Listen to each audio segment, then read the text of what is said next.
Welcome to Yahoo Finance Presents Hispanic Stars. We're joined by Dr. Ellen Ochoa, former NASA astronaut and former director of Johnson Space Center. Ellen, thank you so much for joining us. Thank you. So glad to be here. This year, we saw astronauts being launched from American soil for the first time in almost a decade, thanks to SpaceX and NASA. What do you make of the collaboration between private companies like SpaceX and NASA? Well, it's something that NASA has been working toward for a number of years. And, in fact, at Johnson Space Center, oh gosh, it's been almost 15 years is when we first started working with a couple of companies to initially deliver cargo to the International Space Station and back. We knew we only had a few years left where the space shuttle would be available. And we wanted to see what companies could come up with to provide that as a service to NASA, which was, of course, quite a different model than we'd had before. So now we've seen several years with both SpaceX and Northrop Grumman cargo vehicles going back and forth. And, for the last 5 or 6 years, have been working toward crew. So I was extremely excited to see that very successful mission just recently finished up with Doug Hurley and Bob Behnken. And we've seen Jeff Bezos with Blue Origin, Elon Musk with SpaceX. Do you think that it takes millionaires and their private companies to really launch initiatives beyond our imagination of where man can go in the future? Well, I certainly think the ideas can come from anywhere. If you are getting, though, involved in actually launching people, there's a fair amount of, infrastructure and engineering and manufacturing, and the funding has to come from somewhere.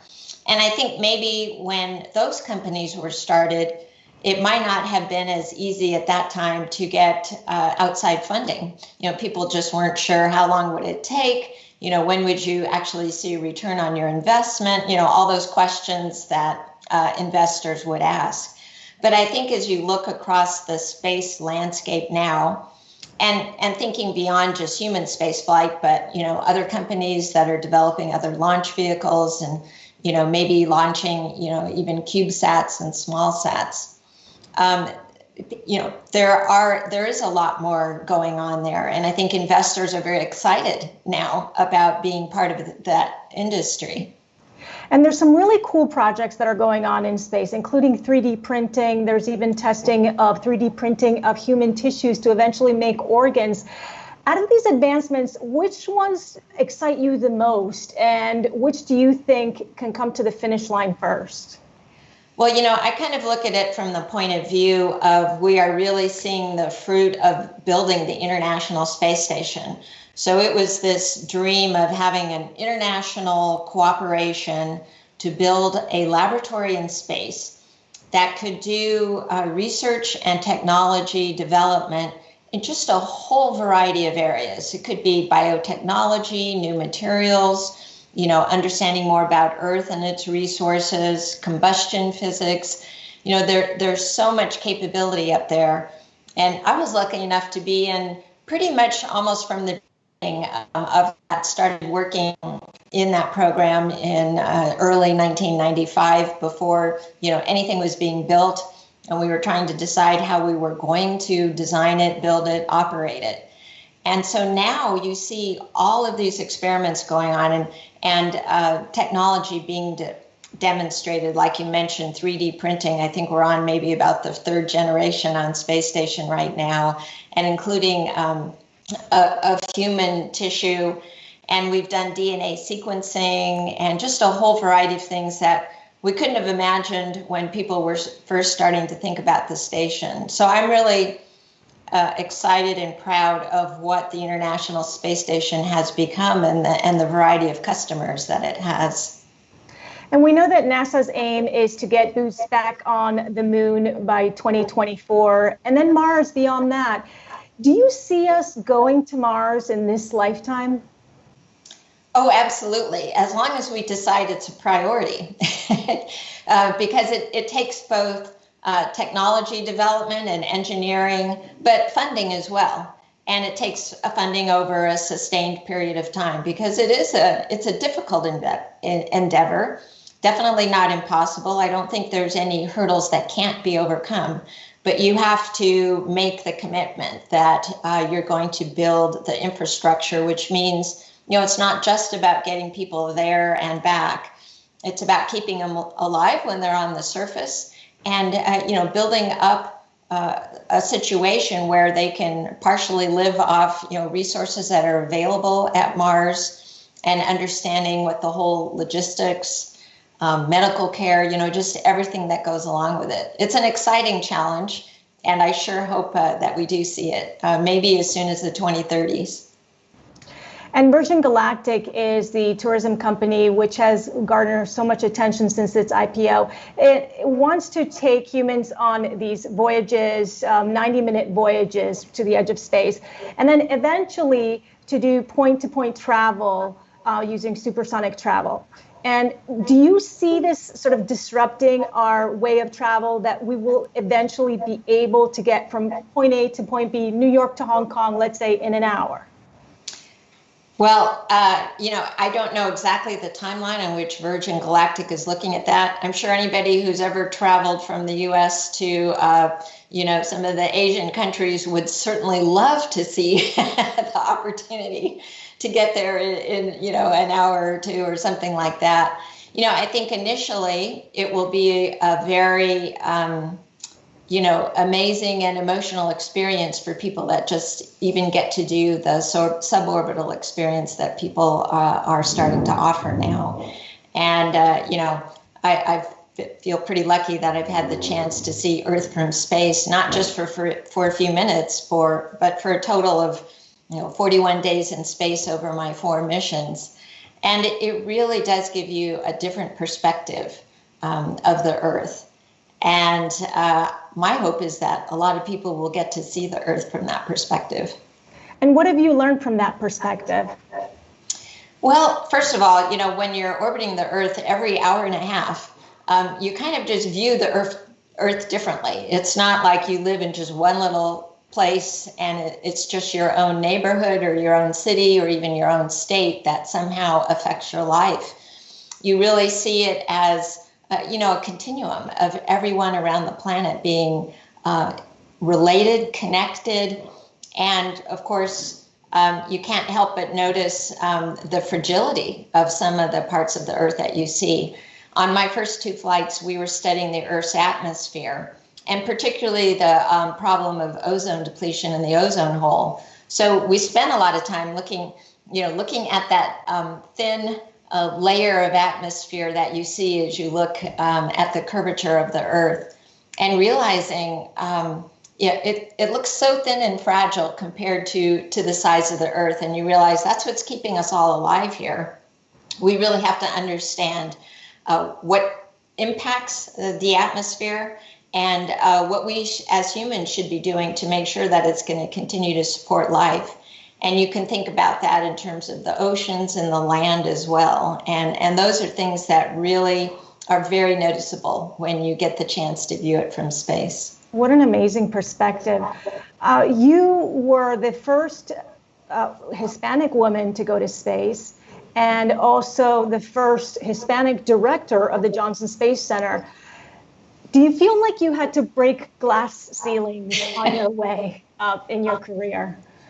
Well, I have to point to people who came before me, right? I think we all owe a debt of gratitude to those that came before us. Certainly, if you talk directly about NASA and the astronaut corps, the first 6 women were selected in 1978, and that was also the class of astronauts that had the first minority astronauts as well. And before that, you just didn't see anybody like that in the astronaut program. And so definitely those women who came before me made it so much easier when I joined the astronaut corps. I have a picture of me and 2 of my astronaut colleagues who are also women on one of my flights in space, where we're holding a flag of the National Women's Party that was used 100 years ago as women were fighting for the right to vote. And I had been on a presidential commission in the year prior to this flight in space on the celebration of women in American history. And it was timed for the 150th anniversary of the first Women's Rights Convention in 1848 in Seneca Falls. And it was really my participation on that commission that probably gave me a lot more gratitude and respect, for the more than 70 years it took from that convention to when women got the right to vote.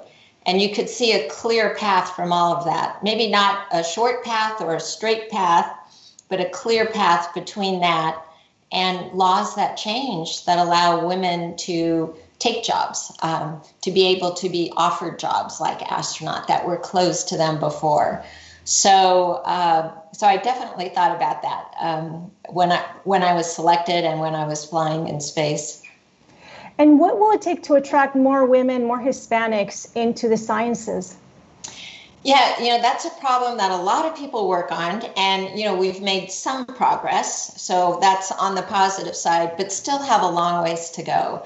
And I think it's still that in our culture, if you ask somebody to picture a scientist or an engineer, overwhelmingly that picture still looks like a white man. And so right from the get-go, I think girls and Latinas in particular just aren't picturing themselves doing that from a young age.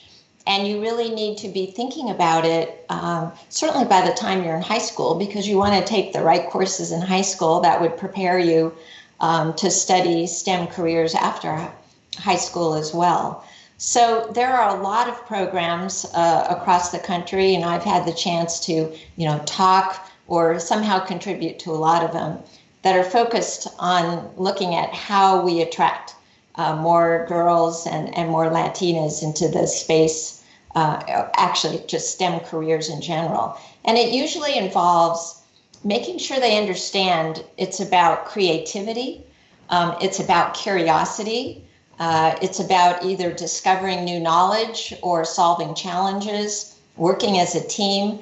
I really think those things really do appeal to girls. But they don't picture that as being, that's what science and engineering is all about. Did you envision yourself as a young child being an astronaut one day? Absolutely not at all. I was at a pretty formative age when the Apollo 11 astronauts landed on the moon. It was the summer between elementary school and middle school. And of course, I was fascinated with it, just like people all across the country, all across the world, but never, ever occurred to me that was something that I could grow up and do. As I mentioned, all astronauts were men at that time. Nobody would go up to a girl, even a girl who was really good at math like I was, and say, well, what do you think about growing up to become an astronaut? It just wasn't in the space that anybody thought about. And so, again, the progress, the civil rights movement, the equal rights movement in the 70s, those were the things that opened up these careers. So I came around, about at the right time to be able to take advantage of that. Lastly, what advice do you have to people who want to reach your career, what you've done in life? Well, first of all, I would encourage people from all kinds of backgrounds. We need your brains. We need your enthusiasm and your problem-solving skills. And so if you're at that point, particularly as students where you're not sure where you want to head, I would definitely encourage you to take math and science classes in high school so that you'll be prepared to go into those fields, whether it's a 2-year degree, 4-year degree, or you go on to a PhD and become an academic researcher. There's a whole range of careers that I think are interesting and challenging with a STEM background. So check out those courses, persevere, and if you hear from someone that isn't encouraging you, it's probably somebody that doesn't know really anything about you. And go to those people that support you, or seek them out, at your school or sometimes with after-school programs. Learn more about what it takes and then just go for it. Dr. Ellen Ochoa, thank you so much for joining us. My pleasure. Thank you so much.